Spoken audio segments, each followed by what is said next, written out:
Music be the food of love. Play on.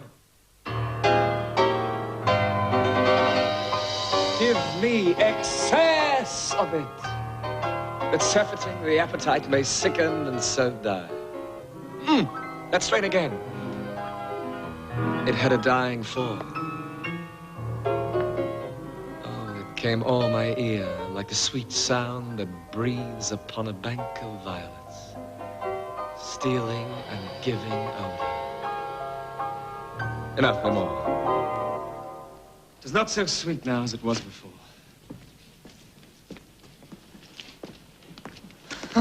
Spirit of love, how quick and fresh art thou, that notwithstanding thy capacity receiveth as the sea, naught enters there of what validity and pitch soever, but falls into abatement and low price, even in a minute. So full of shapes is fancy, that it alone is high fantastical. Will you go hunt, my lord? What, Curia? The hart. Why, so I do. The noblest that I have.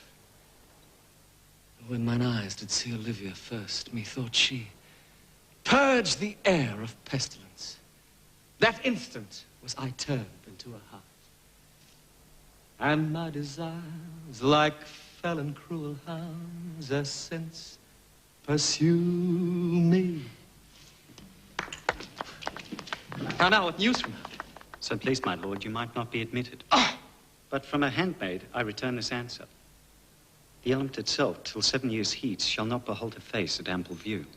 But like a cloistress, she will veiled walk, and water once a day her chamber round with eye-offending brine.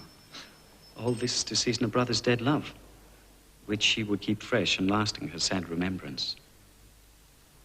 She that hath the heart of that fine frame to pay this debt of love but to a brother.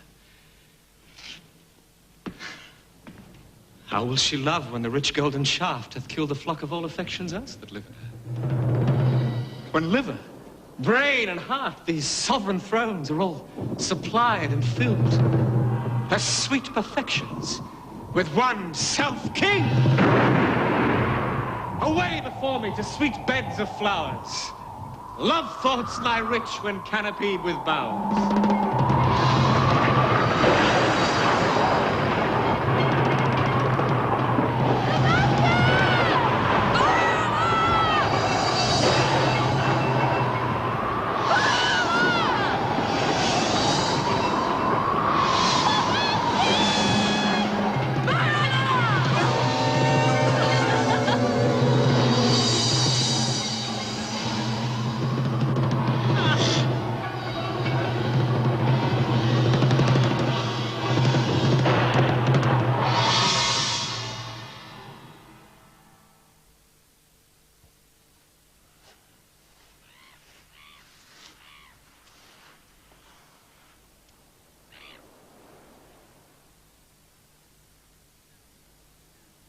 What country, friends, is this? This is Illyria, lady.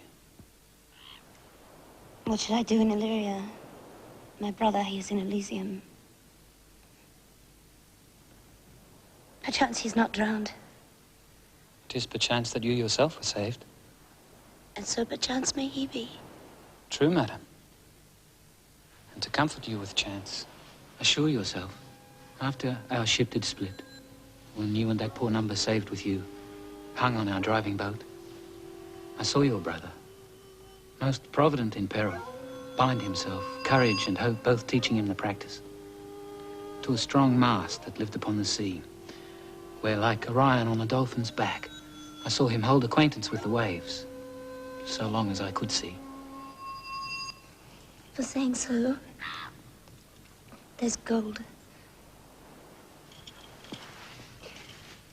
Knowst thou this country? Aye, madam. Well, Who governs here? a noble duke, in nature as in name. What is his name? Orsino. Orsino. I've heard my father name him. He was a bachelor then. And is so now. Or was so very late. For but a month ago I went from hence, and then 'twas fresh in murmur that he did seek the love of fair Olivia. What's she? The daughter of a count who died some 12 months since, then leaving her in the protection of his son, her brother, who shortly also died. For whose dear sake, they say, she hath abjured the sight and company of men. Oh, that I served that lady and might not be delivered to the world, till I had made mine own occasion mellow what my estate is. But 'twere hard to compass, for she will admit no kind of suit. No, not the Duke's. I prithee, and I'll pay thee bounteously. Conceal me what I am, with some disguise. I'll serve this Duke. Thou shalt present me as an eunuch to him. It may be worth thy pains, for I can sing and speak to him in many sorts of music that will allow me very worth his service. What else mayhap to time I will commit. Only shape thou thy silence to my wit. Be you his eunuch, and your mute I'll be. When my tongue blabs, then let mine eyes not see. I thank thee. If the Duke continue these favors toward you, Cesaria, you're like to be much advanced. He'th known you but 3 days, and already you're no stranger. Cesario, On your attendance, my lord. Here. stand you a while aloof. Cesario, thou knowest no less but all. I have unclasped to thee the book even of my secret soul. Therefore, good youth, address thy gate unto her. Be not denied access. Sure, my noble lord, if she be so abandoned to her sorrow as it is spoke, she never will admit me. Be clamorous, leap all civil bounds, rather than make unprofited return. Say I do speak with her, my lord. What then? Oh, then, unfold the passion of my love. She will have tended better in thy youth than in a nuncio of more grave aspect. I think not so, my lord. Dear lad, believe it. For they shall yet belie thy happy years that say thou art a man. Diana's lip is not more smooth and rubious. Thy small pipe is as a maiden's organ, shrill and sound. And all is semblative a woman's part. Prosper well in this, and thou shalt live as freely as thy lord to call his fortunes thine. I'll do my best to woo your lady. And yet a baffled strife. Whoe'er I woo, myself would be his wife.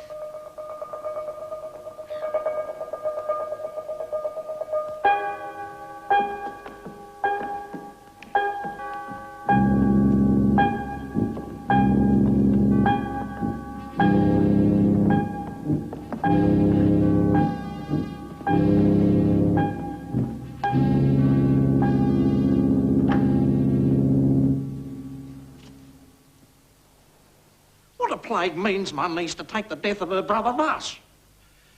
Oh, I'm sure care's an enemy to life. By my troth, Sir Toby, you must come in earlier of nights. You must confine yourself within the modest limits of order. Confine? I'll confine myself no finer than I am. These clothes are good enough to drink in. That drinking will undo you. I heard my lady talk of it yesterday. And of a foolish knight that you brought in one night here to be her wooer. Sir Andrew Aguchi? Aye, he.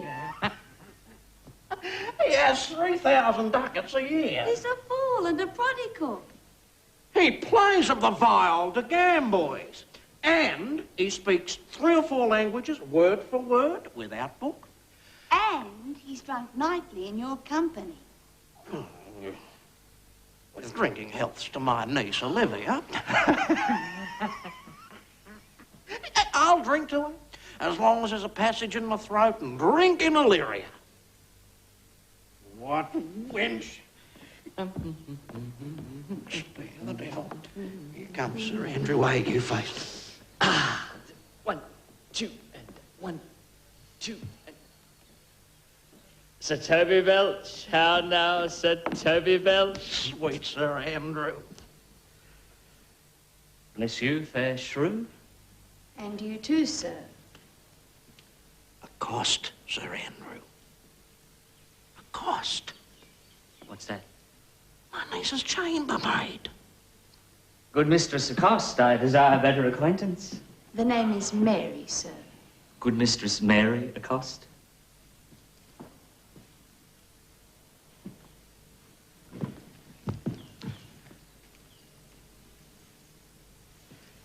You mistake, knight. Accost is fronter. Boarder. Wooer. A sailor. Well, my troth, I would not undertake her in this company. Is that the meaning of accost? Fare you well, gentlemen. Oh, mind you let part so, Sir Andrew. Wouldst thou might never draw sword again. On you part so, mistress, I would I might never draw sword again. Fair lady, do you think you have fools in hand? Sir, I have not you by the hand. Marry, but you shall have, and here's my hand. Now, sir, I pray you take your hand to the bar and let it drink. Wherefore, sweetheart? What's your metaphor? It's dry, sir. Why, I think so. I'm not such an ass, but I can keep my hand dry. Well, what's your jest? A dry jest, sir. Are you full of them? Sir, I have them at my fingers' ends. Marry, now let go your hand. I am barren. Oh, knight. When did I see thee so put down? Methinks sometimes I've no more wit than a Christian, or an ordinary man has. But I am a great eater of beef, and I believe that does harm to my wit. No question. I'll ride home tomorrow, Sir Toby. Pourquoi, my dear knight? What is pourquoi? Do or not do? Oh, would I had bestowed that time in the tongues that I have in fencing, dancing, and bear baiting. Oh, had I but followed the arts. Hadst thou had an excellent head of hair. Why would that have mended my hair? Past question. Thou seest, it will not curl by nature. But becomes me well enough, does it not? Excellent. It hangs like flax on a distaff.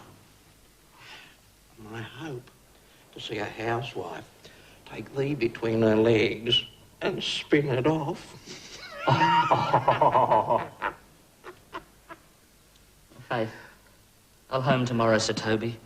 Your niece Olivia will not be seen, and if she be, it's 4 to 1 she'll none of me. The Duke himself here woos her. She'll none of the Duke. I've heard herself swear it. Dad, there's life in it, man. I'll stay a month longer. Oh, I'm a fellow with the strangest mind in the world.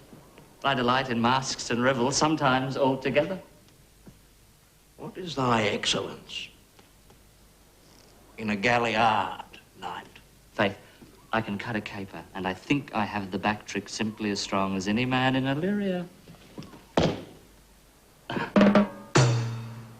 Wherefore are these things hid? Wherefore are these gifts a curtain before 'em?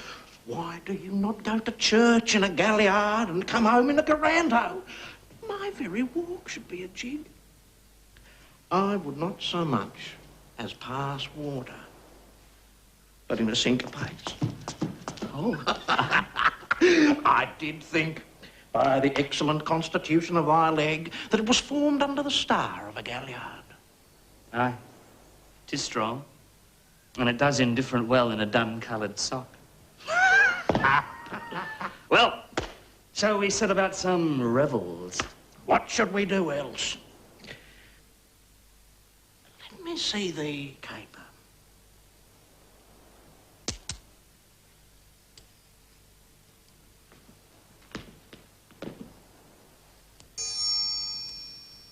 Higher.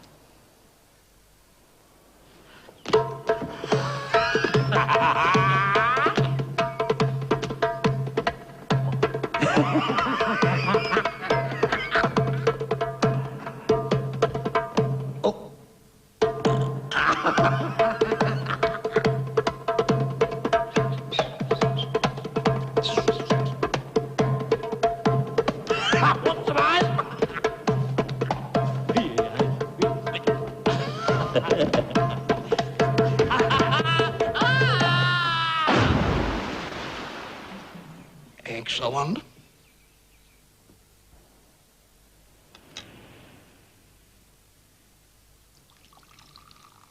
God bless thee, lady.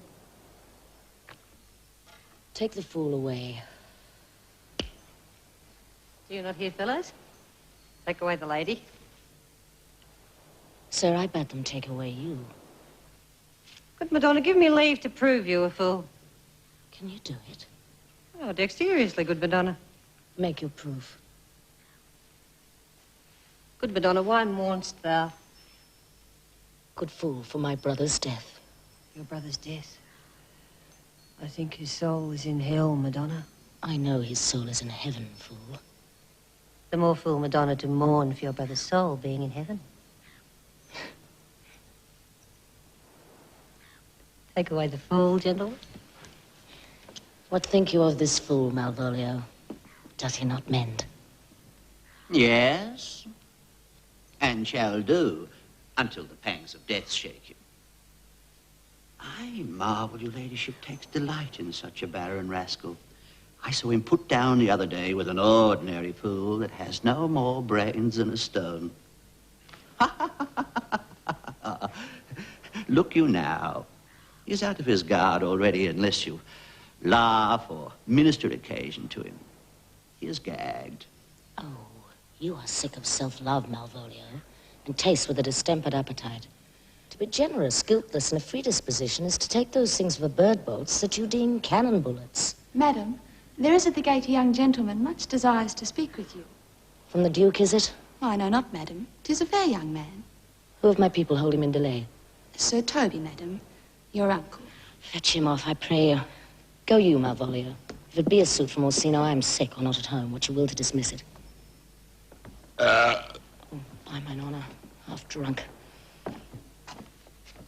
What is he at the gate, uncle? A gentleman.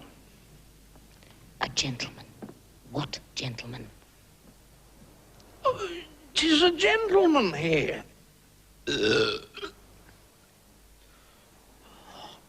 Plague of these pickled herrings. How now, sot? Good Sir Toby.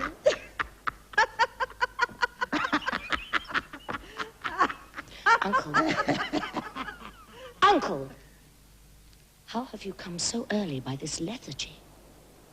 Lechery? I defy lechery.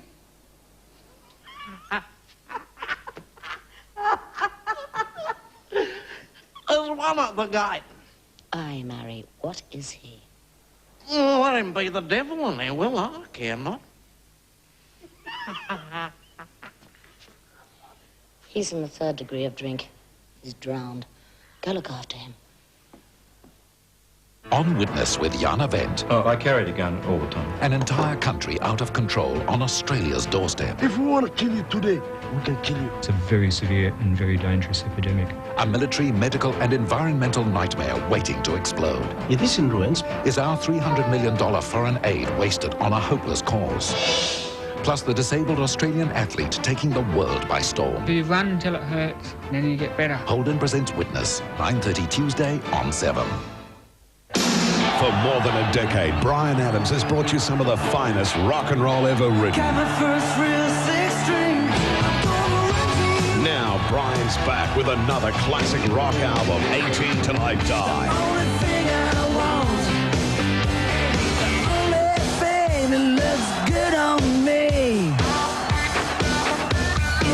Bryan Adams rocking as hard as ever with his new album, 18 Till I Die, in store now. Yon young fellow swears he will speak with you. I told him you were sick. He takes on him to understand so much, and therefore comes to speak with you. I told him you were asleep. He seems to have a foreknowledge of that too, and therefore comes to speak with you. What is to be said to him, lady, is fortified against any denial. Tell him I shall not speak with him. Has been told so, and says he'll stand at your door till he speaks with you. What kind of man is he? Why, of mankind. What manner of man? Of very ill manner. He'll speak with you, will you or no? Of what personage and years is he? Well, not yet old enough for a man, nor young enough for a boy, as a squash is before it is a peas cod. or a codling when 'tis almost an apple. It 'tis with him in standing water between boy and man. He's very well favoured and speaks very shrewishly. One would think his mother's milk was scarce out of him. Let him approach. Let down the veil. We'll once more hear Orsino's embassy.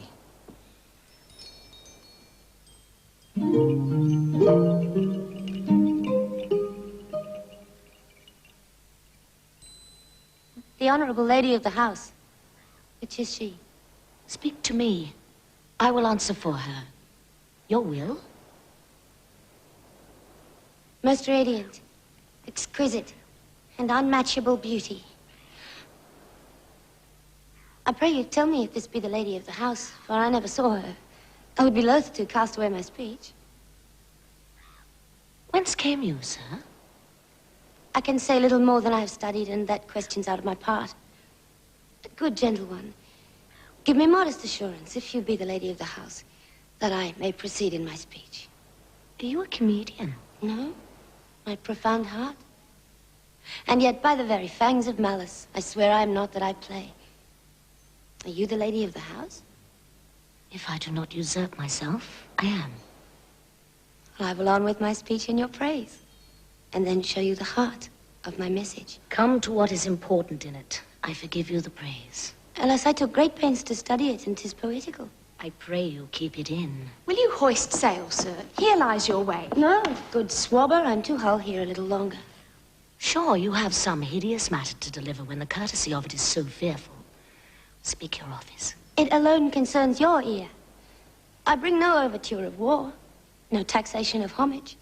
I hold the olive in my hand. My words are as full of peace as matter. Yet you began rudely. What are you? What would you? The rudeness that hath appeared in me have I learned from my entertainment. What I am and what I would are as secret as maidenhead.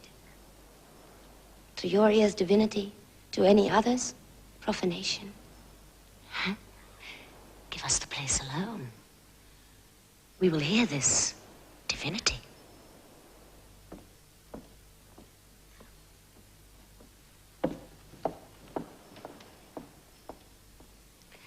Now, sir, what is your text?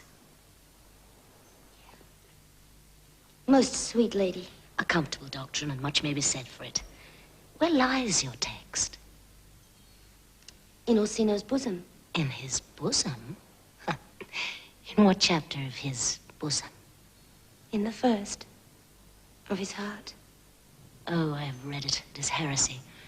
Have you no more to say? Good madam, let me see your face. Have you any commission from your lord to negotiate with my face? You are now out of your text. But you may draw the curtain, and we will show you the picture.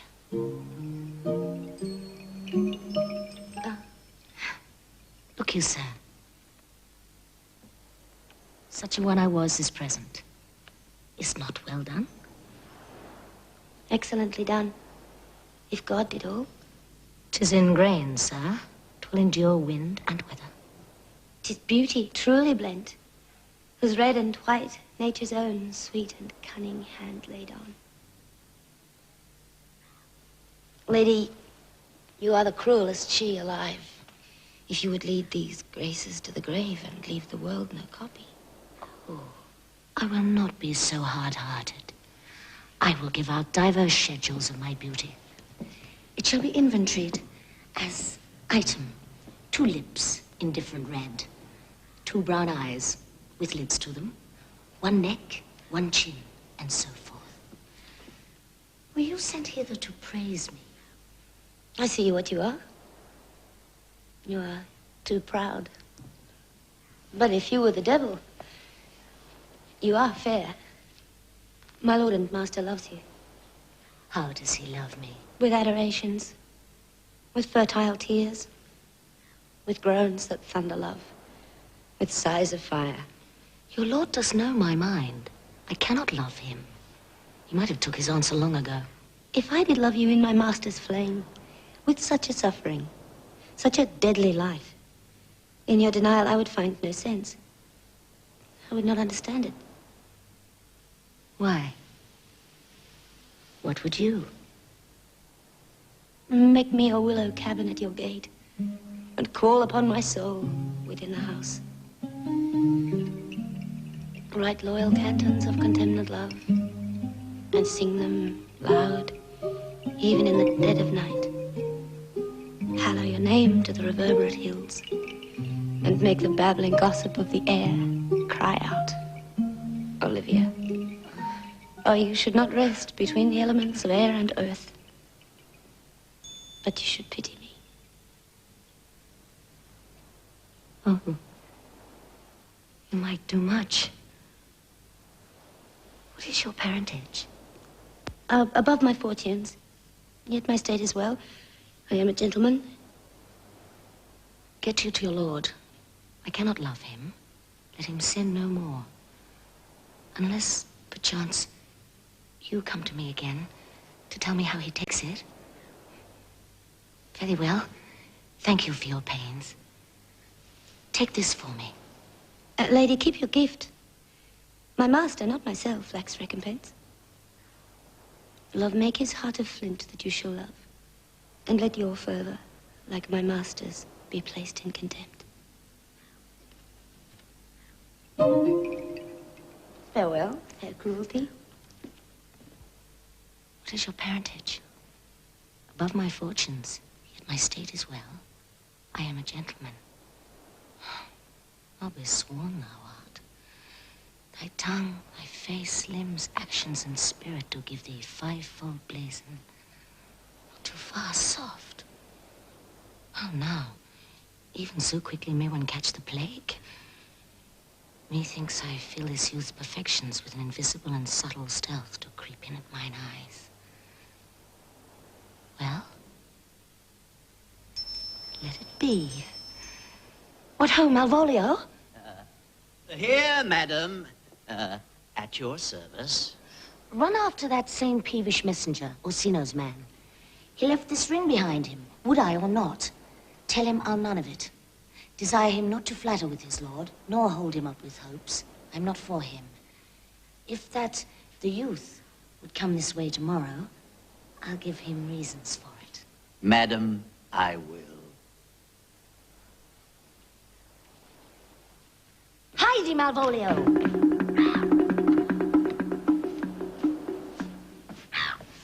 Were not you here now with the Countess Olivia? Even now, sir? On a moderate pace, I've since arrived but hither. She returns this ring to you, sir.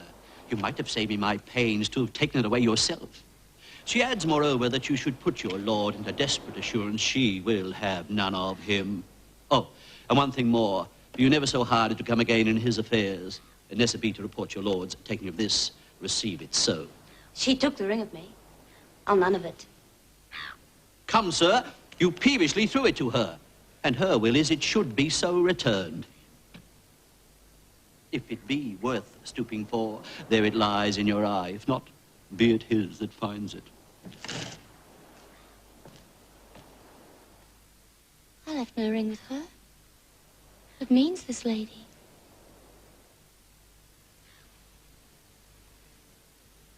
Fortune forbid my outside have not charmed her. She made good view of me, indeed. So much that, as methought her eyes had lost her tongue, for she did speak in starts distractedly. She loves me, sure. The cunning of her passion invites me in this churlish messenger. None of my lord's ring, why, he sent her none. I am the man. If it be so, as 'tis, poor lady, she were better love a dream.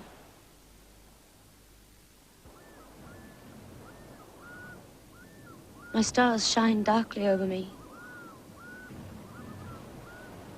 My name is Sebastian. My father was Sebastian of Messalene. He left behind him myself and a sister, both born in an hour. Had the heavens been pleased, would we had so ended? But you, sir, altered that.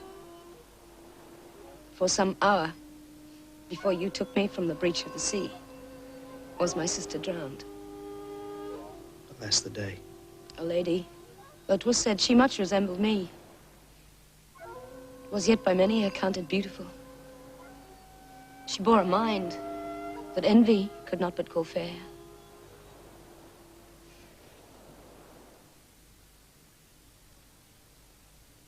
She's drowned already in salt water, though I seem to drown her remembrance again with more. Pardon me, sir, you're bad entertainment. Ah, good, Antonio. Forgive me your trouble. Let me be your servant. Desire it not. Fare ye well at once.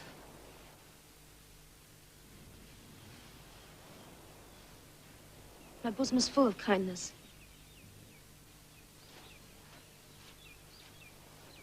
I'm bound for the Count Orsino's court. Fare ye well.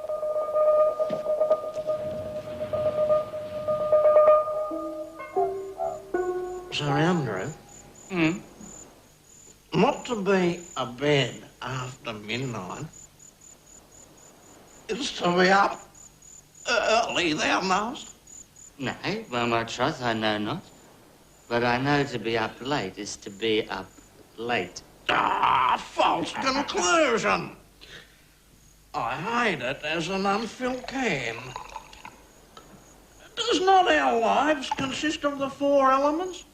Faith, so they say. But I think it rather consists of eating and drinking. Thou art a scholar. Let us therefore eat and drink. Marion, I say, a stop of wine. Oh, here comes a fool faith. Come now, my heart. Welcome, ass. Let's have a song. By my troth, I had rather than 40 shillings I had so sweet a breath to sing as the fool hath. In sooth, thou wast in very gracious fooling last night, when thou spokest to big Gregorometus, and the way I sent thee sixpence for thy sweetheart. Hadst it? I did in Pentecost thy gratillity. Yeah. Oh, all right. Oh, excellent. Ah, this is the best fooling when all is done. Now, a song. Come on. Here is sixpence for you. Now, let's have a song. There's a testrel of me, too. If one night give a testrel, Will the you have other a night love song or always a should. song of good life? A love song. A love song. Aye. Aye, I care not for good life.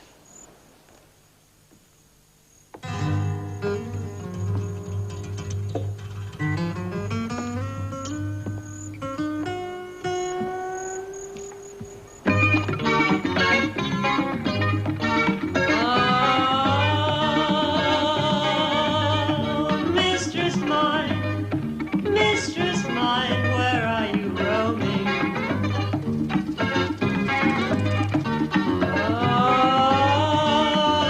Oh, stand here, your true love's coming. They can sing both high and low. They can sing both high and low.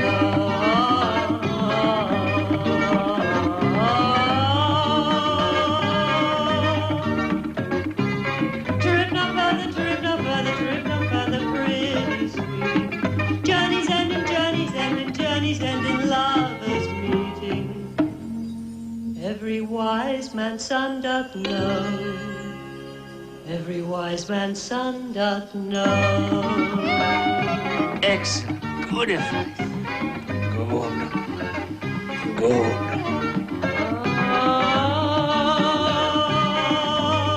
What is love? What is love? 'Tis not hereafter.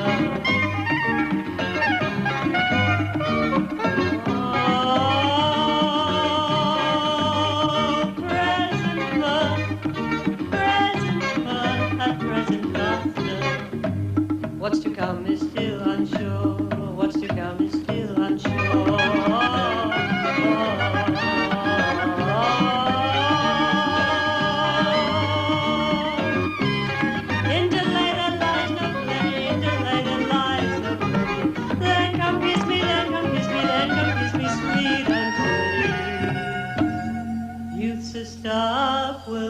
endure. Youth's the stuff will not endure.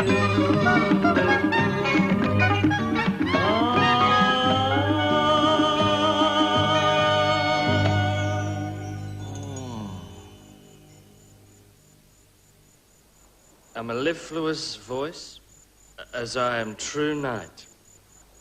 A contagious breath. Very sweet and contagious, I think. Yeah, that. Dear by the nose, we're dulcet in contagion. Right, yeah. Shall we make the welcome dance indeed? Shall we rouse the night owl in a catch that will draw 3 souls out of 1 weaver? Shall we do that? And you love me? Let's do it! I'm dogged at a catch. Most certain. Hey, let our catch be thou knave. Hold thy peace, thou knave knight. I shall be constrained in it to call thee knave knight. 'Tis not the first time I've constrained one to call me knave. Begin, fool. It begins. Hold thy peace. I shall never begin if I hold my peace. Good. Come, begin. Hold thy peace, and I prithee, hold thy peace. Thou knave, thou knave. Hold thy peace, Thou knave. hold thy peace, Thou knave, thou knave. hold thy peace, and I prithee, Hold thy peace. thou Thy peace, knave, I prithee, hold thy peace. hold thy peace, thou knave, Hold thy peace. Oh, thou knave, thou knave, thou knave.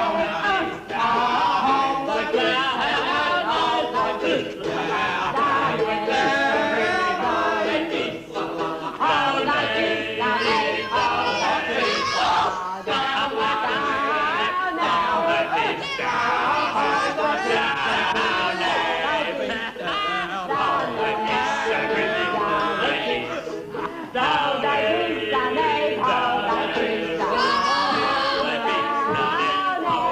peace. Look, hold thy peace.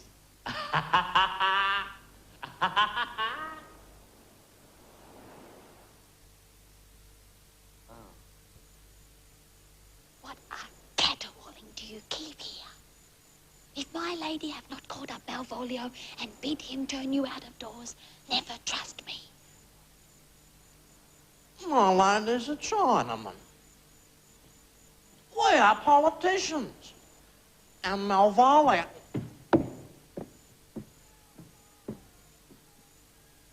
Malvolio's a bag of that!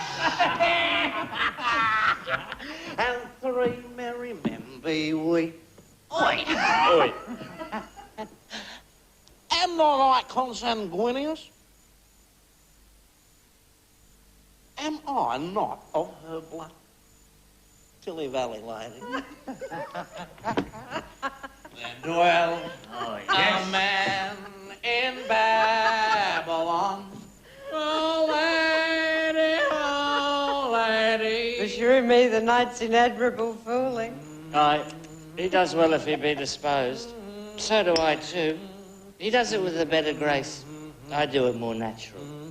On the 12th day of December, my true love sent to me 12 pipers piping, 11 lords weeping, 10 ladies dancing, 9 drummers drumming, 8 something or other, 7 swans a swimming, 6 geese a laying, 5 dollars rings.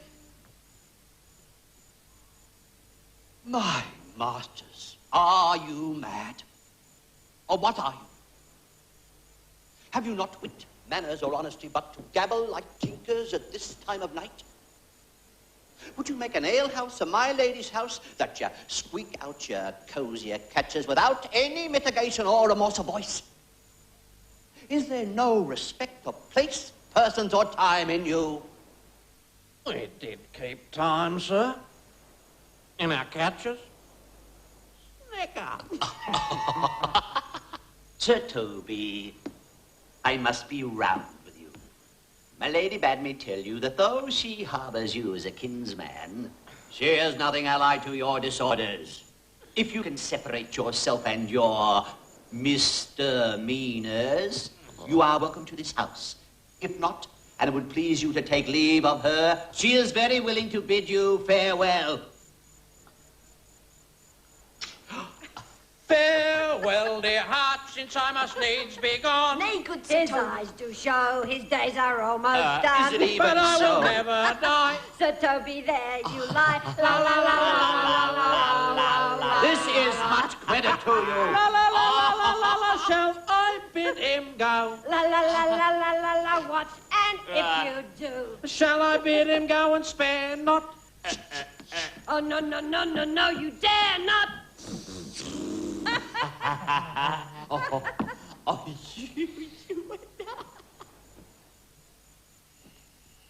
Out of tune, sir. You lie. Not any more than a steward.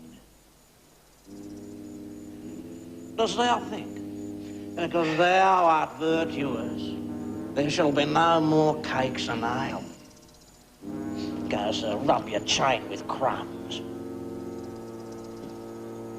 A stoup of wine, Maria?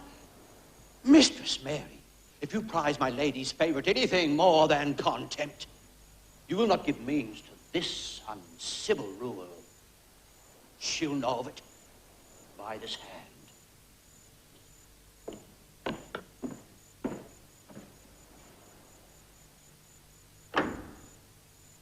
Go shake your ears. Twere a good deed to challenge him the field and then to break promise with him and so make a fool of him. Do it, mate. I'll write thee a challenge. Sir Toby, be patient for tonight. Since the youth of the Dukes was today with my lady, she is much out of quiet. For Monsieur Malvolio, let me alone with him. Oh, possesses. Tell us something of him. Marry, sir, sometimes he's a kind of Puritan. If I thought that, I'd beat him like a dog. What? For being a Puritan? My exquisite reason, my dear knight. Well, I have no exquisite reason for it, but I've reason good enough. The devil a Puritan that he is. It is his grounds of faith that all that look on him love him. And on that vice in him will my revenge find notable cause to work. What wilt thou do? I will drop in his way some obscure epistles of love, wherein by the colour of his hair, the shape of his leg, the expression of his eye, he shall find himself most feelingly personated. I'm with you.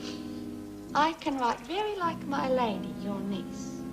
Excellent. I smell a device. I have it in my nose, too. He will think by the letters that they'll drop in his path that they come from my niece, and she's in love with him. My purpose is indeed a horse of that colour. Hey, and your horse now would make him an ass. Twill be admirable. Sport royal, I warrant you. I will plant you two and let the fool make a third, where Malvolio shall find the letter. For this night to bed, and dream on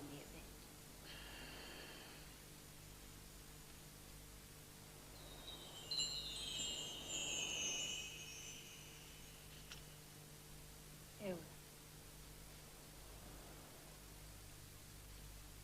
You're my Amazonian princess.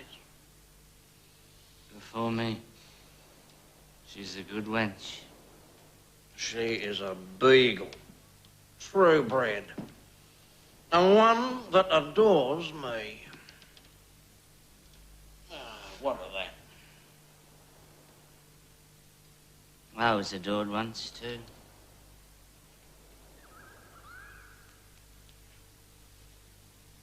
Let's to bed, knight.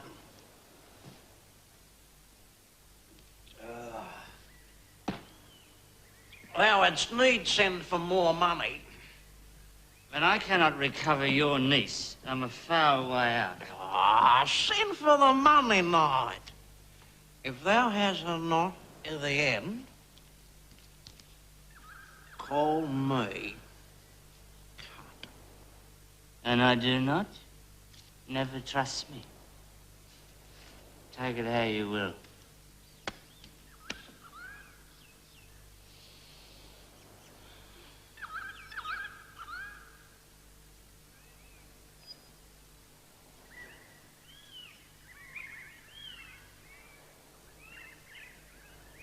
I'll go and drink some sack. It's too late to go to bed. Come night. Come night.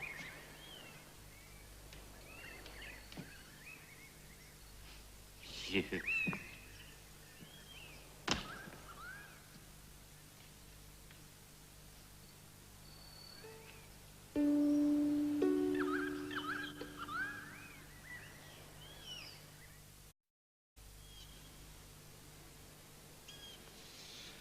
Give me some music.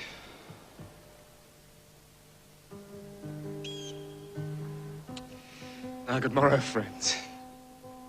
Now, good Cesario. That piece of song, that old and antique song we heard last night. He thought it did relieve my passion much. Come, but one verse. He is not here, so please your lordship, that should sing it. Who was it? Festy the jester, my lord. He's about the house. Seek him out. Play the tune the while.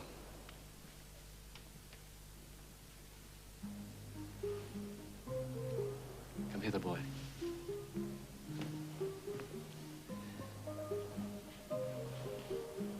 If ever thou shalt love, in the sweet pangs of it remember me. For such as I am all true lovers are, unstaid and skittish in all motions else, save in the constant image of the creature that is beloved.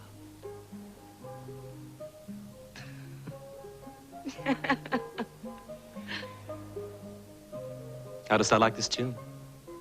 It gives the very echo to the seat where love is throned. Thou dost speak masterly. My life upon, young though thou art, thine eye hath stayed upon some favor that it loves. Hath it not, boy? A little, by your favor. What kind of woman is it? Of your complexion. She's not worthy, then. What years, i' faith? About your ears, my lord. Too old, by heaven.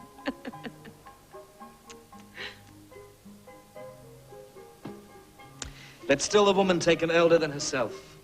So wears she to him, so sways she level in her husband's heart. The boy, however, we do praise ourselves. Our fancies are more giddy and unfirm, more longing, wavering, sooner lost and warm than women's are. I think it well, my lord.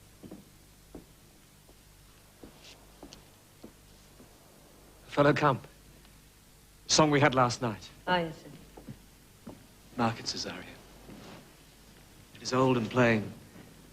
The spinsters and the knitters in the sun, and the free maids that weave their thread with bones do used to chant it. It is silly sooth, and dallies with the innocence of love, like the old age. Are you ready, sir? Aye. Prithee sing.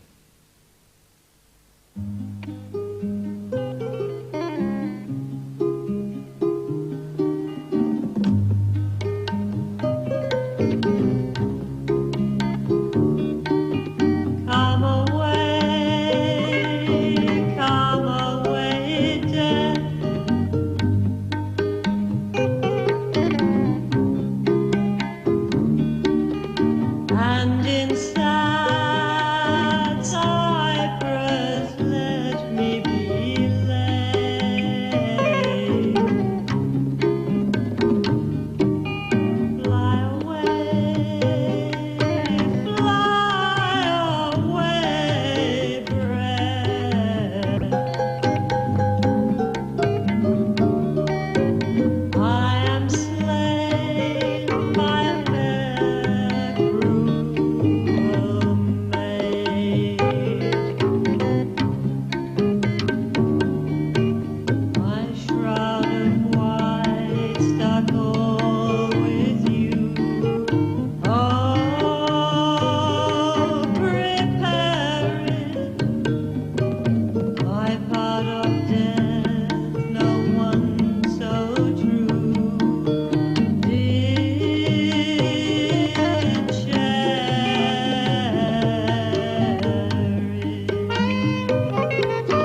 thousand sighs to say, lay me out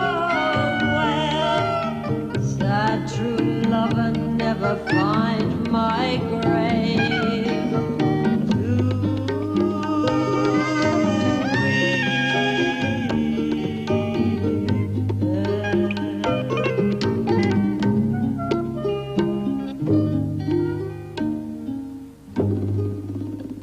There's for thy pains.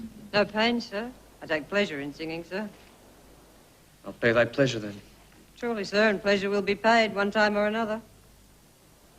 Give me now leave to leave thee. Now the melancholy God protect thee, for thy mind is a very opal. Farewell. Let all the rest give place.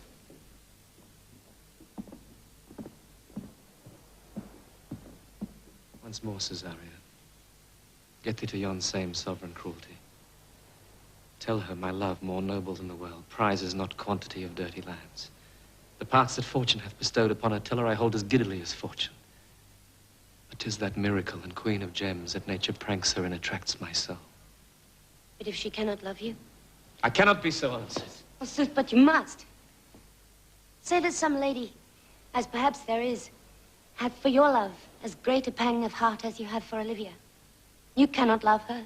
You tell her so. Must not then she be answered? There is no woman's sides can bide the beating of so strong a passion as love doth give my heart. No woman's heart so big to hold so much, they lack retention. Mine is all as hungry as the sea and can digest as much. Make no compare between that love a woman can bear me and that I owe Olivia. Aye, but I know. What dost thou know?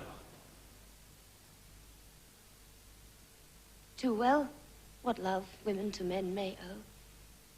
In faith, they are as true of heart as we. My father had a daughter loved a man, as it might be, were I a woman, I should your lordship. And what's her history? A blank, my lord. She never told her love, but let concealment like a worm in the bud feed on her damask cheek. She pined in thought, and with a green and yellow melancholy she sat, like patience on a monument, smiling at grief. Was not this love, indeed? We men may say more, swear more, but indeed our shows are more than will, for still we prove much in our vows, but little in our love.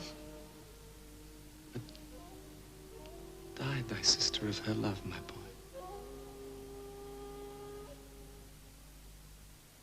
I am all the daughters of my father's house, and all the brothers too.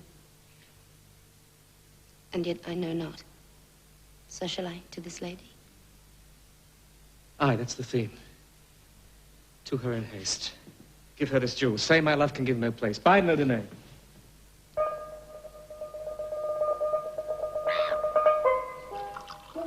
Wouldst thou not be glad, Signor Fabian, to see a niggardly, rascally sheep-bar to come by some notable shame? I would exult, man. You know he brought me out of favour with my lady.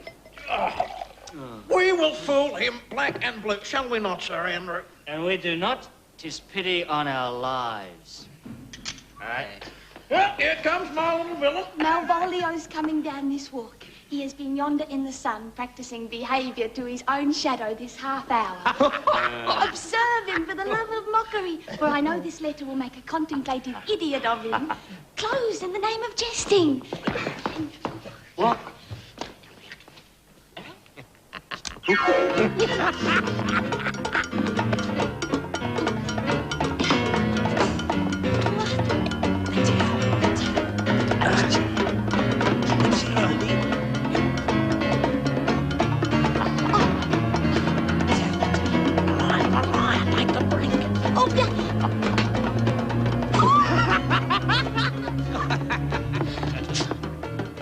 Lie there, for here comes the trout that must be caught with tickling.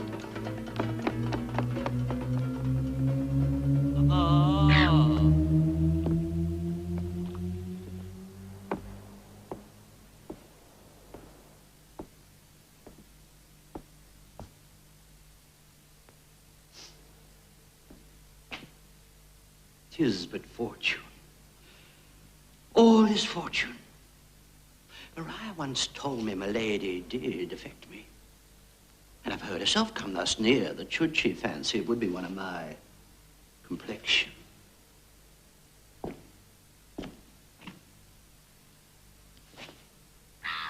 Besides, she uses me in more exalted respect than anyone else that follows her. What should I think on it? He's an overweening rogue. Please, Slider could so beat the rogue. Peace, I say. To be Count Malvolio. Oh, right. Pistol him. Yes, please. Having been 3 months married to her, sitting in my state, calling my officers about me in my branched velvet gown, having come from a daybed where I left Olivia sleepy. Fire and brimstone. And then to have the humor of state, to ask for my kinsman Toby. Bolts and shackles. 7 of my people make out for him. I frown the while, or perchance wind up my watch, or play with my, some rich jewel. Sir Toby approaches, curtsies, there to me. Shall this fellow live? I extend my hand to him thus, quenching my familiar smile with an austere regard of control. Does not Toby take you a blow of the lips, then? Saying, Cousin Toby, my fortunes, having cast me on your niece, give me this prerogative of speech. What? You must amend your drunkenness. Out, scab! Out, scab!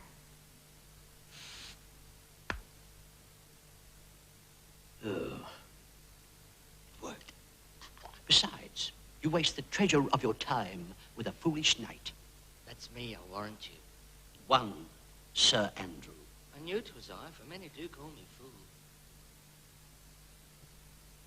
What employment have we here? Oh, peace. And the spirit of humour intimate reading aloud to him. By my life, it is my lady's hand. These be a very C's, her U's, and a T's. And thus makes she her great P's. It is, in contempt of question, her hand. Her C's, her U's, and her T's? Why that? To the unknown beloved, this and my good wishes, her very phrases. By your leave, wax, soft, and the impressure hurl a crease with which she uses to seal. It is my lady. Oh, to whom should this be? This wins him. Jove knows I love, but who? Lips do not move. No man must know. No man must know. What follows? Oh, the number's altered. No man must know. If this should be thee, Malvolio. Marry, hang thee, Brock. I may command where I adore, but silence like a loop-creased knife, with bloodless strokes my heart doth gore. M-O-A-I to sway my life. Excellent wench, say I. M-O-A-I to sway my life. Nay, but first let me see. I may command where I adore. Why, she may command me. I serve her. She is my lady. Why, there is no obstruction in this. And to the end, what should the alphabetical position portend? If I could make that resemble something in me, softly. M-O-A-I. I make up that. M. Malvolio. M. Why, it begins my name. M. Oh, but then there's no consonancy in the sequel. A should follow, but O does. Then I comes behind. If you had an eye behind you, you might see more detractions at your heels than fortunes before you. That's a good one. O-A-I. The simulation is not as the former. And yet, to crush this a little, it would bow to me, for every one of these letters is in my name. M-O-A-I. Moai. softly.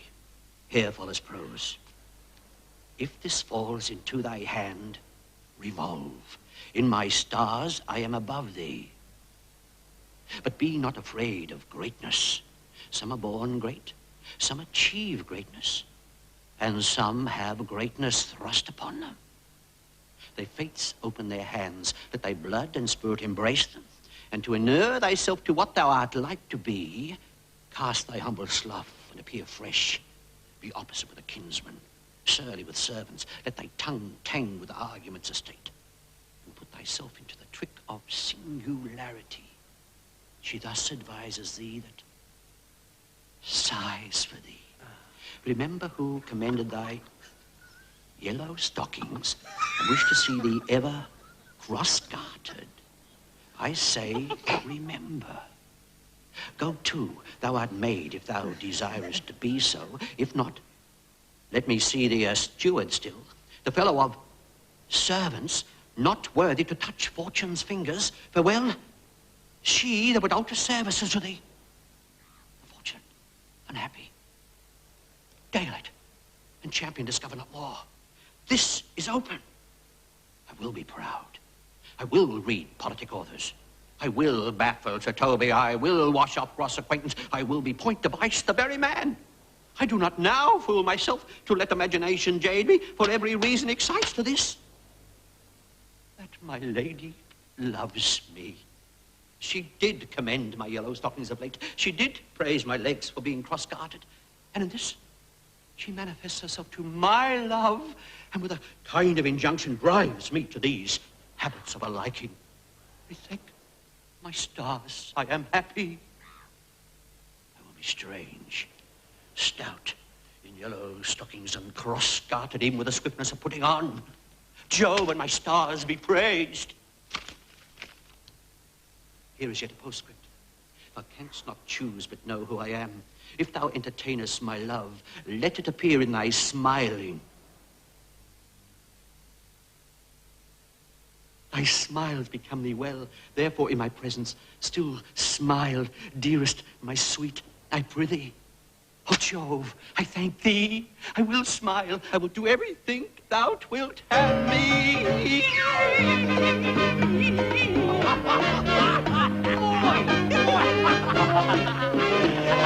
I could marry this wench for this device. So could I, too. And ask no other dowry with her but just such another jest. Nor I neither. Here comes my noble goldfincher! Wilt thou set thy foot on my neck? If ain't or mine either. Shall I play my freedom a tray trip and become thy bond slave? If ain't or I either. Oh, thou hast put him in such a dream that when the image of it leaves him, he must surely run mad. Nay, but say true, does it work upon him? Like aqua vitae with a midwife. If you will then see the fruits of the sport, mark his first approach to my lady. He will come to her in yellow stockings, a colour she abhors, and cross-gartered, a fashion she detests, and he will smile upon her, which will not be so unsuitable to her disposition, being addicted to a melancholy as she is, that it cannot but turn him into a notable contemporary. If you will see it, then follow me. To the very gates of Tartar, my most... Oh! I'll make one too.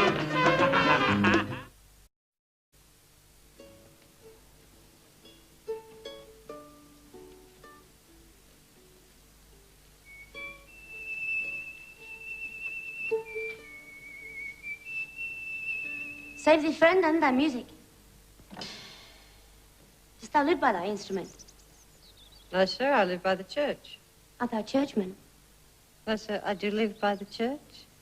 For I do live at my house, and my house doth stand by the church. Art not thou the Lady Olivia's fool? No, indeed, sir. Lady Olivia hath no folly. She will keep no fool, sir, till she be married. For fools are as like husbands as pilchards out of herrings. Her husband's the bigger.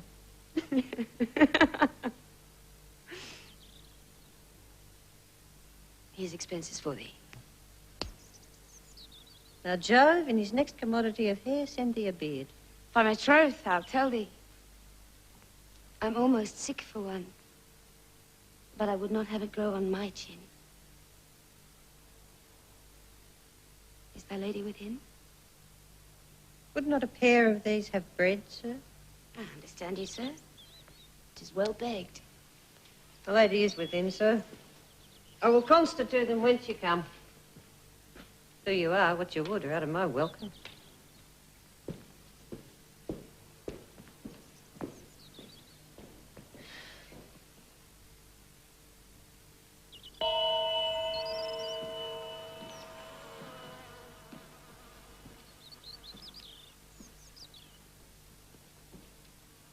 Saviour, gentlemen.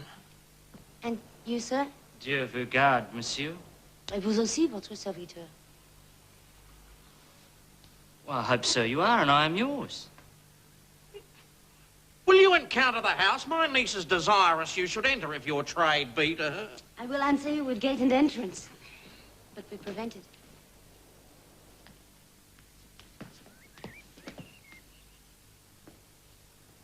Most excellent, accomplished lady, the heavens rain odors on you. That youth's a rare courtier. Rain odours. Well.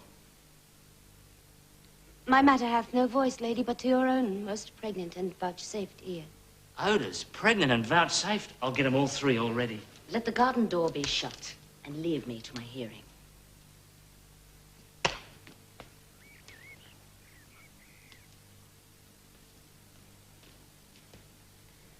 Give me your hand, sir. My duty, madam, and most humble service.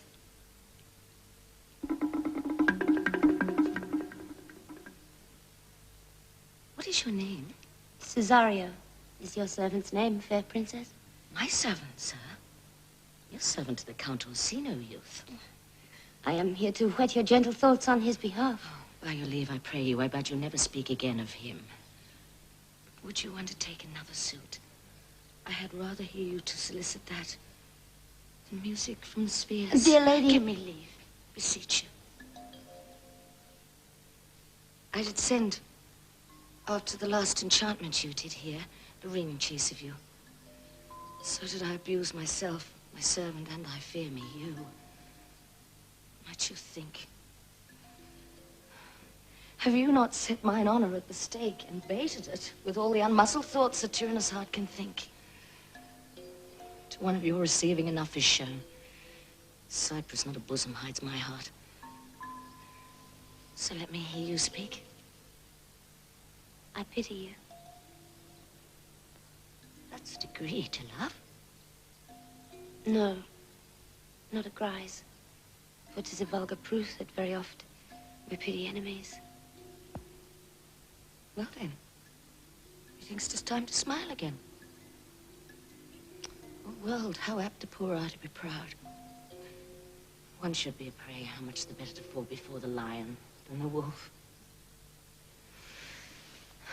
The clock upbraids me with the waste of time. Not afraid, good youth. I shall not have you.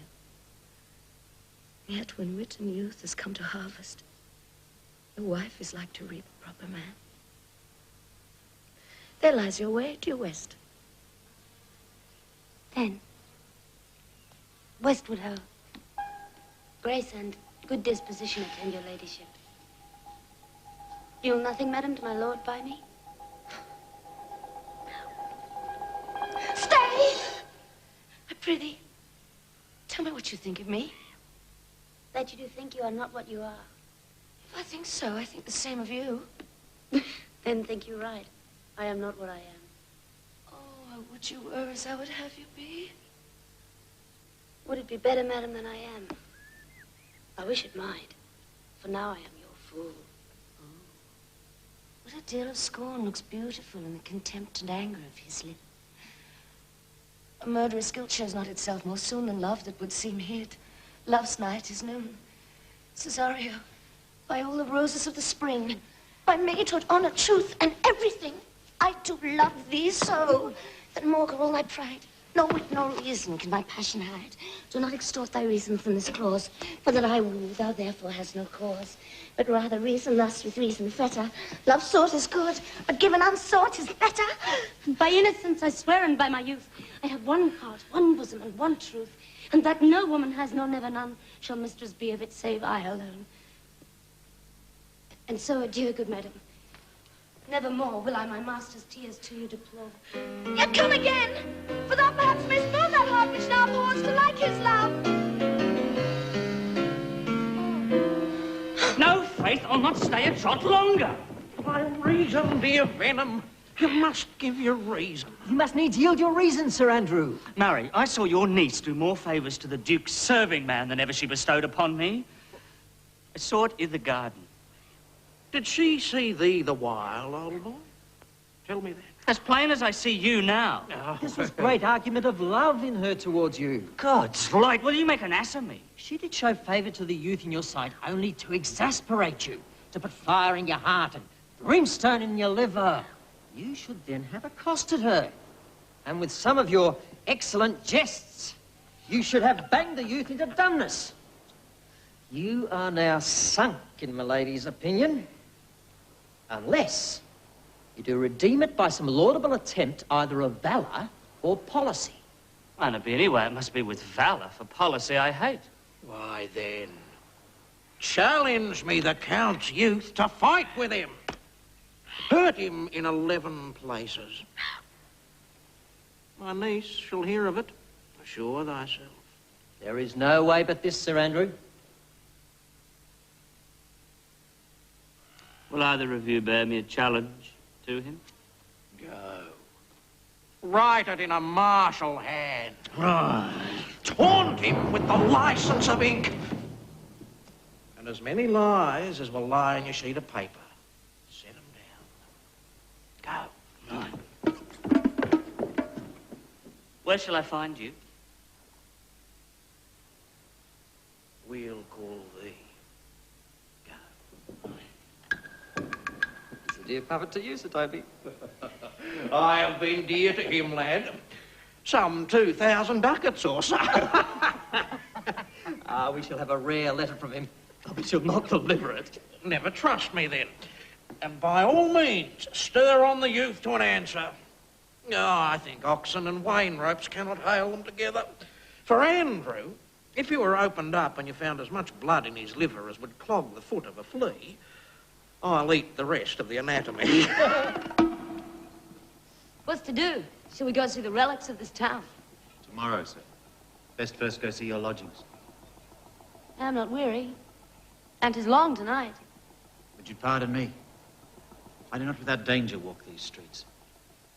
Once in a sea fight against Orsino's galleys, I did some service. Belike you slew a great number of his people? The offence is not of such a bloody nature. But if I be lapsed in this place, I shall pay dear. Do not then walk too open. Old sir, here's my purse. The south suburbs at the Elephant is best to lodge. There shall you have me. Why I your purse? Well, haply your eye shall light upon some toy you have desire to purchase. And your store, I think, is not for idle market, sir. I'll be your purse bearer and leave you for an hour. To the Elephant? I do remember. Where's Malvolio? He is sad and civil and suits well for a servant with my fortunes. Where is Malvolio? He's coming, madam, but in a very strange manner. He's sure possessed, madam. Why? What's the matter? Does he rave? No, madam. He does nothing but smile. Your ladyship were best to have some guard about you if you come, for sure the man is tainted in his wits. Go call him hither. How now, Malvolio?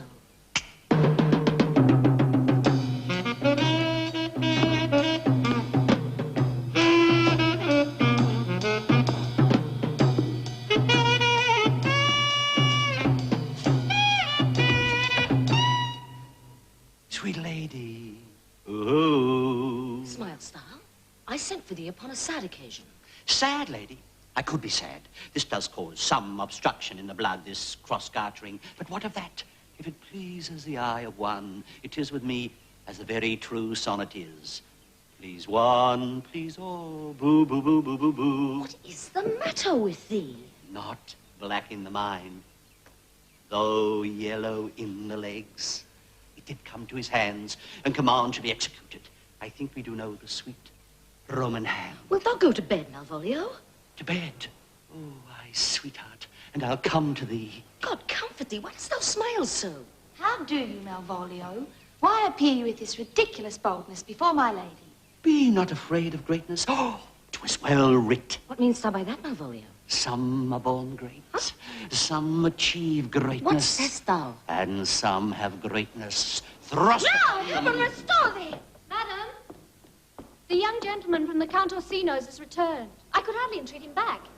He entreats your ladyship's pleasure. I'll come to him. Good Maria, let this fellow be looked to. Where is my Uncle Toby? Let some of my people have a special care of him. I would not have him miscarry for the half of my dowry. Oh. Oh, do you come near me now. This concurs directly with the letter. She sends Sir Toby to me that I may appear stubborn to him. And when she went away now, let this fellow be looked to. Fellow. Not Malvolio or after my degree, but fellow. Oh, why, everything adheres together that no dram of a scribble, no scruple of a scribble, no obstacle, no incredulous or unsafe circumstance. What can be said? Nothing that can be can come between me and the full prospects of my hopes.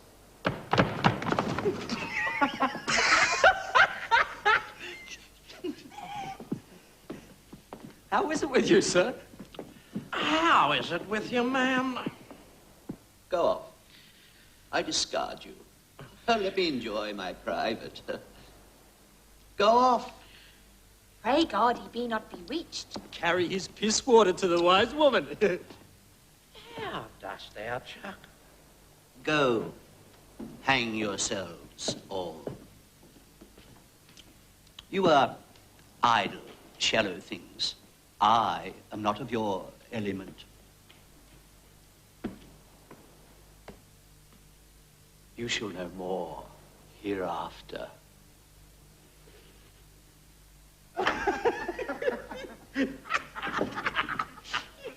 Is it possible? If this were played upon a stage now, I could condemn it as an improbable fiction. Nay, pursue him now, lest the device take air and taint. Why, we shall make him mad indeed. Or for the house will be the quieter. Come. We'll have him in a dark room and bound. And my niece is already in the belief that he's mad. We may carry it thus far for our pleasure and his penance till our very pastime, tired out of breath, prompt us to have mercy upon him. See, but see.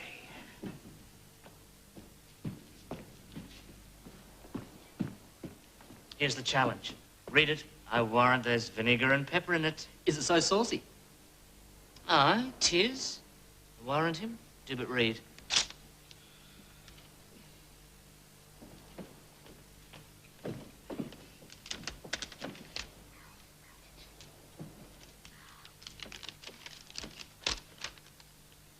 Youth.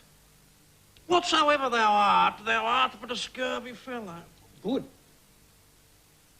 Thou comest to the Lady Olivia, and in my sight she uses thee kindly, but thou liest in thy throat. That is not the matter I challenge thee for. Good. I will waylay thee going home, where if it be thy chance to kill me, thou kill'st me. Yup. Like a rogue and a villain. Good. Fare thee well. And God have mercy upon one of our souls. Thy friend, thy sworn enemy, Andrew Aguecheek. Well, I will give it to him. He is now in some commerce with my lady and will by and by depart. Go, Sir Andrew. Scout me for him at the corner of the garden like a bum bailey. So soon as ever thou seest him, draw. Oh, and as thou drawest, swear horrible. For terrible oath with a swaggering accent sharply twanged off gives manhood more approbation than ever proof itself could have earned him. Away. Hey, let me alone for swearing.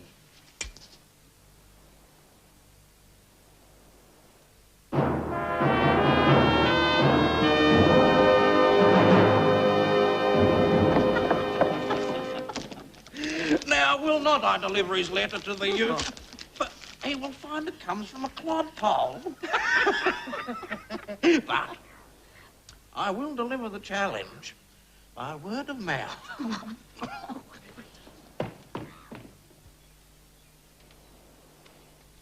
I have said too much unto a heart of stone. Here, wear this jewel for me. It is my picture. Refuse it not. It hath no tongue to vex you. And I beseech you, come again tomorrow. What shall you ask of me that I'll deny that I'll save me upon asking give? Nothing but this. Your true love for my master. How is mine honor may I give him that which I have given to you? I will acquit you. I'll come again tomorrow. Very well. Feel like thee might bear my soul to hell.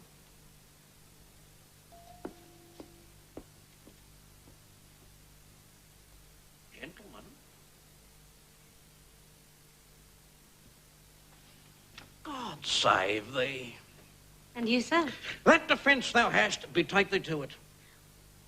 Thy interceptor, bloody as the hunter, attends thee at the garden end. You mistake, sir. I'm sure no man hath any quarrel to me. Oh, you'll find it otherwise, sir, I assure you. I pray you, sir, what is he? He's a knight, but he's a very devil in private brawl. Souls from bodies hath he divorced 3. I will return again into the house and desire some conduct of the lady.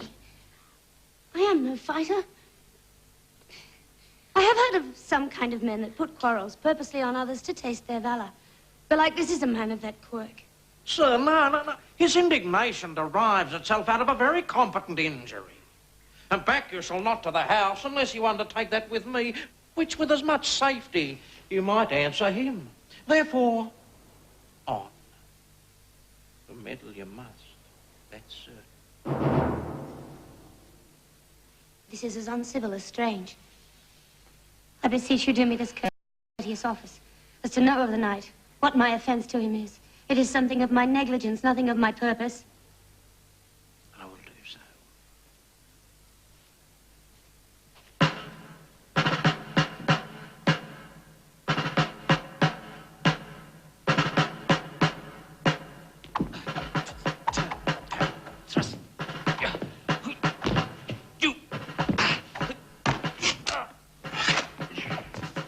My man, he's a very devil. I have not seen such a virago. They say he has been a fencer to the Shah. Pox on it, I'll not meddle with him. He will not now be pacified. Fabian can scarce hold him yonder. Plague on it. And I thought he'd been so valiant and cunning in fence, I'd have seen him damned ere I'd have challenged him. Let him let the matter slip, and I'll give him my horse, Grey Capulet. I'll make the motion. Stand here. Make a good show on it.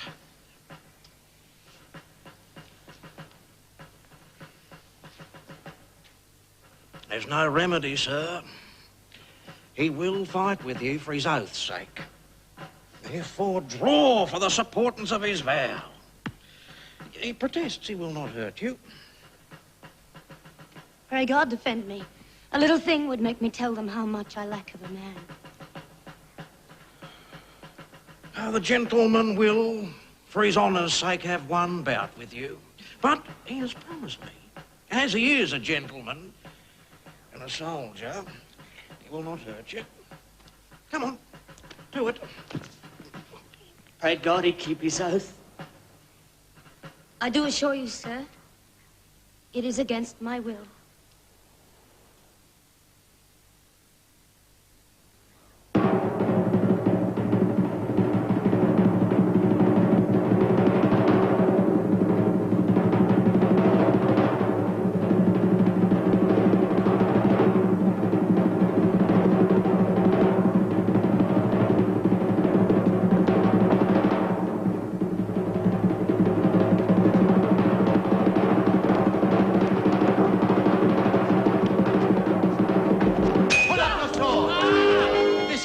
have done offence, I take the fault on me.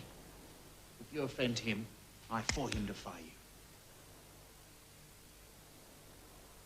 you. You, sir? What are you? One, sir, who for his love dares yet do more than you have heard him brag to you he will. Nay, then. If you be an undertaker, I am for you. Good Sir Toby Hall, here come the officers. I'll be with you anon. This is the man. Do thy office. Antonio, I arrest thee at the suit of Count Orsino. You do mistake me, sir? No, sir, not jot. I know your favour well. Take him away. This comes with seeking you. But there's no remedy. What do you do now? My necessity makes me to ask you for my purse. Come, sir, away. I must entreat of you some of that money. What money, sir? For the fair kindness you have showed me here, and part being prompted by your present trouble. I'll lend you something. My having is not much. Here's half my coffer. Will you deny me now? Is it possible my deserts to you can lack persuasion? I know of none, nor know I you by voice or any feature. Oh, heavens themselves. Come, sir. Let me speak a little. This youth that you see here, I snatched one half out of the jaws of death. And to his image, which methought did promise most venerable worth, did I devotion. Oh, how vile an idol proves this god. Thou hast, Sebastian, done good feature shame. Come on, sir. Lead me on. Methinks his words do from such passion fly, that he believes himself. So do not I. Prove true imagination, or prove true that I, dear brother, be now ta'en for you. He named Sebastian. I, my brother, know yet living in my glass. Even such and so in favor was my brother, and he went even in this color, fashion, ornament. For him I imitate. Oh, if it prove, tempest are kind and salt waves fresh in love.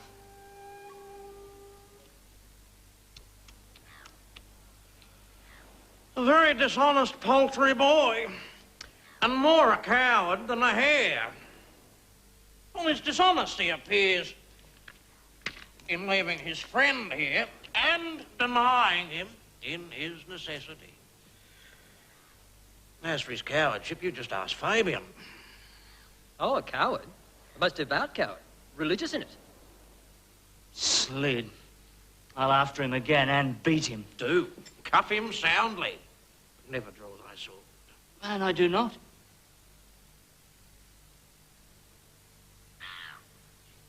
Right. No, I do not know you. No, your name is not Master Cesario. No, this is not my nose, neither. I prithee vent thy folly somewhere else, thou knowest not me. Vent my folly. Tell me, what shall I vent to my lady? Shall I vent to her that thou art coming? I prithee, depart from me. Now, sir.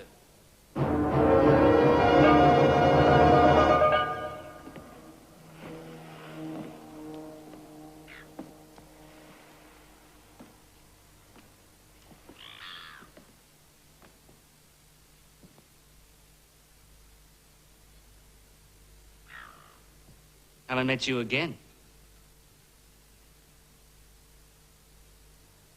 There's for you. And where's for thee? I'm there! I'm there! Oh, are all the people mad? Come, Sir Hole! I'll throw you over the house! This will I tell my lady straight. Come on, Sir Hole! No, let him alone. I'll go to work another way with him. I'll have an action of battery against him if there be any law in Illyria. Though I struck him first, yet it's no matter for that. Let go thy hand. Sir, I will not. My word, you are well fleshed. I will be free. What wouldst thou now? Oh, if thou darest tempt me further, draw thy sword. Nay, then. I must have an ounce or two of this malapert blood from you. Hold, Toby! On my life, I charge thee, hold! Madam! Will he ever thus? Ungracious wretch. Fit for the mountains and the barbarous caves where manners ne'er were preached. Out of my sight. Be not offended, dear Cesario. Rootsby, be gone. I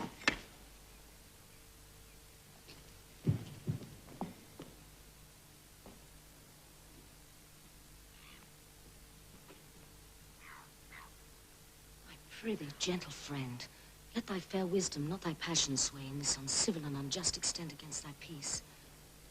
Go with me to my house. And hear thou there how many fruitless pranks this ruffian hath botched up, that thou thereby mayst smile at this. I shall not choose but go. Do not deny. Beshrew his soul for me. Started one poor heart of mine, and thee.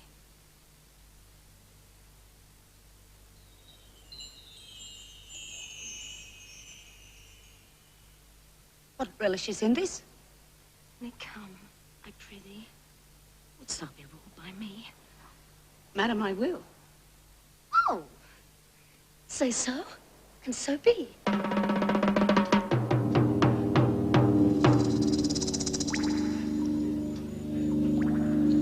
What-o? Peace in this prison. Who calls there?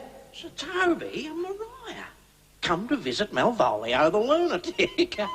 Sir Toby, good Sir Toby, go to my lady. Malvolio, talkest thou nothing but of ladies? They've laid me here in hideous darkness. Yard hath bay windows as lustrous and transparent as ebony. It is as dark as hell, Sir Toby. And I say there never was a man thus wronged. I am no more mad than you are. Sir Toby! Sir Toby! To him, fool. Sir Toby! Oh, I would do well rid of this neighbour.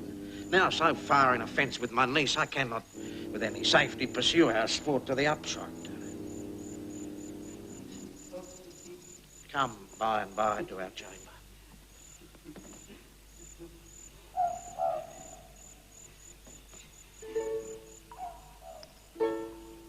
Hold thy peace and a prithee, hold thy peace. Thou knave, Fool. thou knave. Fool. Hold thy peace, thou knave. Who calls? Good fool, help me. As I am a gentleman, I will live to be thankful to it before it. Master Malvolio. Aye, good fool. Alas, sir, how fell you beside your father's wits? Fool, there never was a man so notoriously abused. I'm as well in my wits as thou art. But as well, then you are mad indeed, sir. Oh, good fool, help me to some light, some ink, and some paper, and convey what I will set down to my lady. I will help you to it. But tell me this. Are you not mad in truth? Believe me, I am not. I tell thee true. Nay, I'll never believe a madman till I see his brains. I will fetch you light and paper and ink. Oh, good fool, I requite it in the highest degree. Oh, prithee, be gone. I am gone, sir.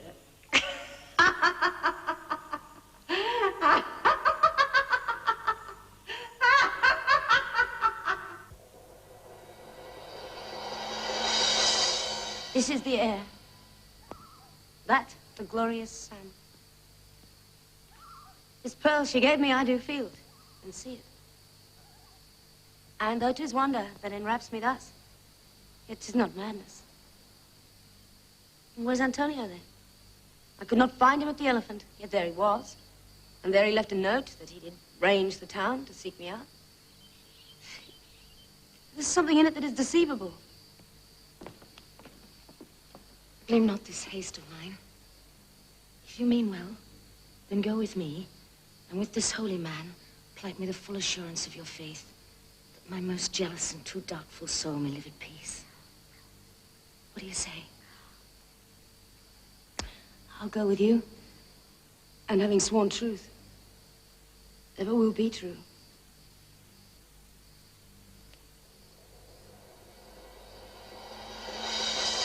Belonging to the Lady Olivia, friend. Aye, sir, I'm part of her trappings. I know thee well. There's gold. Would you tell your lady I'm here?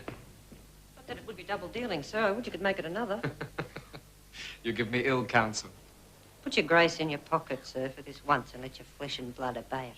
Well, I will be so much a sinner to be a double dealer. There's another. The old saying is the third pays for all. You can fool no more money out of me at this throw. If you will bring your lady here, it may awaken my bounty further. Let your bounty take a nap. I'll awake it anon. Here comes the man, sir, that did rescue me. That face of his do I remember well. When I saw it last, it was besmeared as black as Vulcan in the smoke of war. He did me kindness, sir. Drew on my side. But in conclusion put strange speech upon me. I know not what was, but distraction. Notable pirate, thou saltwater thief. What foolish boldness has brought thee to their mercies, whom thou in terms so bloody and so dear has made thine enemies? A witchcraft drew me hither. That most ingrateful boy there by your side from the rude seas and raged and foamy mouth did I redeem. Rack past hope he was. His life I gave him, and did there to add my love without retention or restraint, all his in dedication. How can this be? When came he to this town? Today, my lord. And for 3 months before, both day and night did we keep company. Here comes the Countess. Now heaven walks on earth. But for thee, Philip, thy words are madness. Take him aside.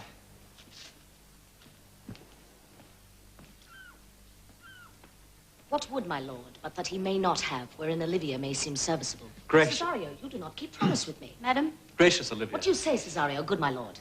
My lord would speak. My duty hushes me. If it be aught to the old tune, my lord, it is as fat and fulsome to mine ear as howling after music. Still so cruel. Still so constant, lord. What to do? Perverseness? You uncivil lady, to whose ingrate and unauspicious altars my soul, the faithfulest offerings have breathed out that ere devotion tended, what shall I do? Even what it please, my lord, it shall become him. Why should I not, had I the heart to do it? Kill what I love! But hear me this. Since you to non-regardance cast my faith, and that I partly know the instrument that screws me from my true place in your favor, live you the marble-breasted tyrant still. But this your minion, whom I know you love, and whom by heaven I swear I tender dearly, him will I tear out of that cruel eye where he sits crowned in his master's spite. Come, boy, with me. My thoughts are ripe in mischief. I'll sacrifice the lamb that I do love to spite a raven's heart within a dove. And I, for you, 1,000 deaths would die. Where goes Cesario? After him I love.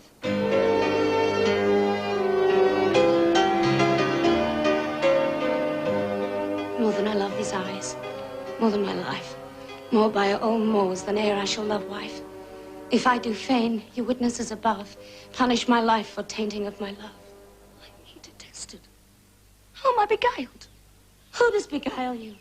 Who does do you wrong? Hast thou forgot thyself? Is it so long? Come away. Whither, my lord? Cesario, husband, stay. Husband? Aye, husband. Can you that deny? Her husband, sir. No, my lord. Not I. Fear not, Cesario. Take thy fortunes up. Be that thou knowest thou art, and then thou art as great as that thou fearest. O thou dissembling cup. What wilt thou be when time hath sowed a grizzle on thy case? Or will not else thy craft so quickly grow that thine own trip shall be thine overthrow? Farewell and take her, but the wreck at thy feet where thou and I henceforth may never meet. My lord, I do protest! Do not swear. Oh, little faith, thou hast too much fear. For the love of God, surgeon. What's the matter? Broke my head across. Given Sir Toby a bloody coxcomb too. For the love of God, your help. I'd rather than £40 now I were at home. Who has done this, Sir Andrew? The Duke's gentleman, Cesario. We took him for a coward, but he's the very devil incarnate. My gentleman, Cesario? What's lifeless? Here he is. You broke my head for nothing, and that I did, I was set on to do it by Sir Toby. Why do you speak to me? I never hurt you. You drew your sword upon me without cause, but I bespake you fair and hurt you not. Well, for bloody coxcomb I hurt you've hurt me. Here comes Sir Toby. You shall hear more. But if he'd not been in drink, he would have tickled you other gates than he did. Ah, now, gentlemen, how is it with you? One. Hurt me and there's an end on't.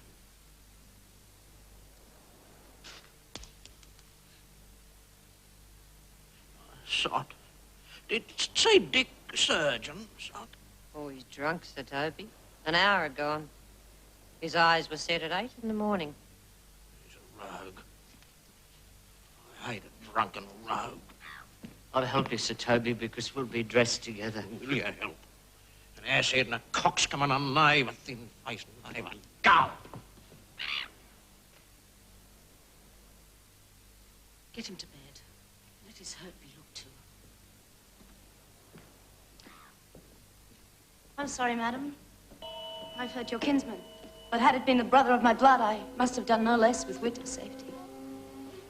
Pardon me, sweet one. Even for the vows we made each other but so late ago. One face, one voice, one habit. Two persons. Antonio. Oh, my dear Antonio. How have the hours racked and tortured me since I've lost thee? Sebastian, are you? Fearst thou that, Antonio? How have you made division of yourself?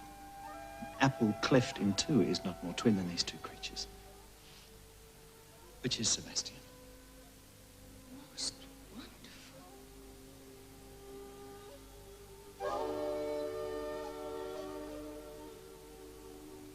Why stand there? I never had a brother. Nor can there be that deity in my nature of here and everywhere. I had a sister, whom the blind waves and surges have devoured. Of charity, what kin are you to me? What countryman? What name? What parentage? Of Messalene. Sebastian was my father. Such a Sebastian was my brother, too. So went he suited to his watery tomb. If spirits can assume both form and suit, you come to fright us. A spirit I am indeed. But I'm in that dimension grossly clad, which from the womb I did participate.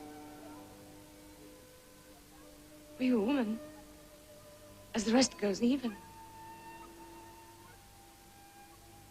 I would my tears let fall upon your cheek and say, thrice welcome, drowned Viola. My father had a mole upon his brow. And so had mine. And died that day when Viola from her birth had numbered 13 years. Oh, that record is lively in my soul.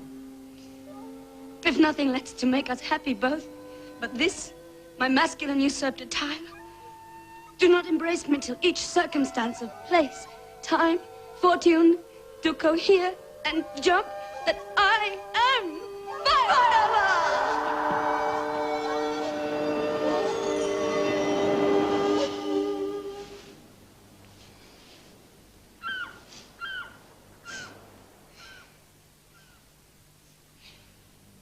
The which to confirm, I'll bring thee to a captain in the town where lie my maiden's weeds, by whose gentle help I was preserved to serve this noble count.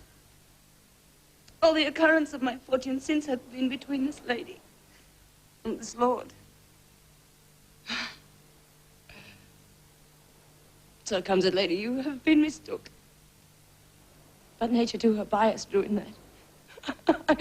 You would have been contracted to a maid. Oh. Nor are you therein by my life deceived. You are betrothed both to a maid and man. Be not amazed. Right noble is his blood. If this be so, as yet the glass seems true, I shall have share in this most happy wreck. Boy, thou hast said to me 1,000 times thou shouldst never love woman like to me. And all those sayings will I overswear. And all those swearings keep us true in soul, as doth that orbed continent the fire that severs day from night. Give me thy hand. And let me see thee in thy woman's weeds. The captain that did bring me first on shore hath my maid's garments. He upon some action is endurance at Malvolio's suit, a gentleman and follower of my lady's. You shall enlarge him.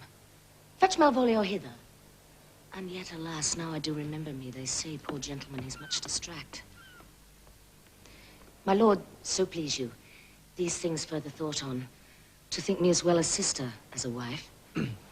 One day shall crown the alliance, and so please you, here at my house, and at my proper cost. Madam, I'm most apt to embrace your offer. Your master quits you. You shall from this time be your master's mistress. Sister, you are she. Is this the madman? Aye, my lord. Madam, you have done me wrong. Notorious wrong. Have I, Malvolio? No. Lady, you have. Pray you peruse that letter. You must not now deny it is your hand. Write from it if you can, in hand or phrase, and say it is not your seal, not your invention. You can say none of this. Oh, grant it then, and tell me, in the modesty of honor, why you have given me such clear lights of favor, bade me come smiling and cross-gartered to you, to put on yellow stockings and to frown upon Sir Toby and the light of people. And, acting this in an obedient hope, why have you suffered me to be imprisoned, kept in a dark house, visited by fools, and made to be the most notorious geck and gull that e'er invention played on? Tell me, why? Alas, Malvolio, this is not my writing.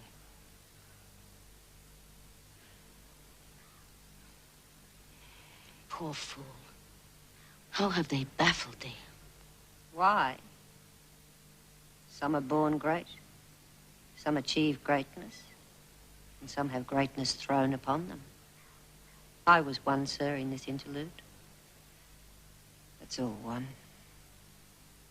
But do you remember? Madam, why laugh you at such a barren rascal, and you smile not, he's gagged. And thus the whirligig of time brings in his revenges. I'll be revenged on the whole pack of you! He hath been most notoriously abused. Pursue him. And entreat him to a peace. He hath not told us of the captain yet. When that is known, and golden time convince, a solemn combination shall be made of our dear souls. Meantime, sweet sister, we will not part from hence.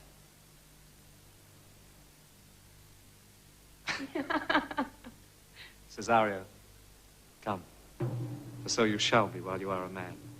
But when in other habits you are seen, Orsino's mistress, and his fancy's queen.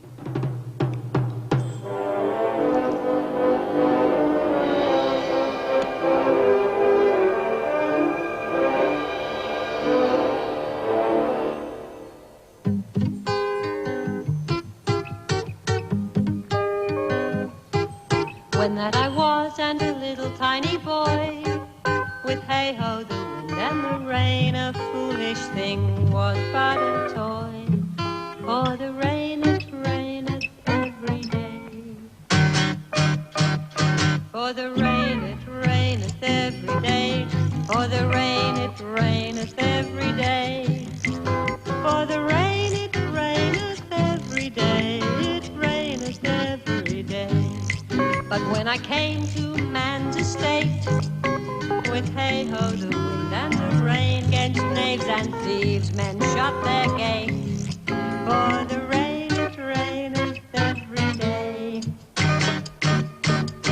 For the rain, it raineth every day. For the rain, it raineth every day.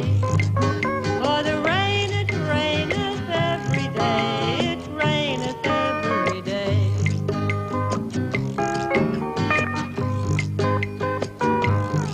But when I came, alas, to wife, with hey-ho, the wind and the rain, by swaggering could I never thrive, for the rain, it raineth every day.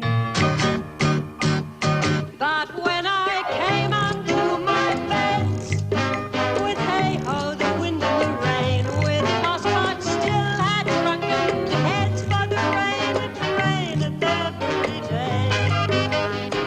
La la la la la la la la la la la la.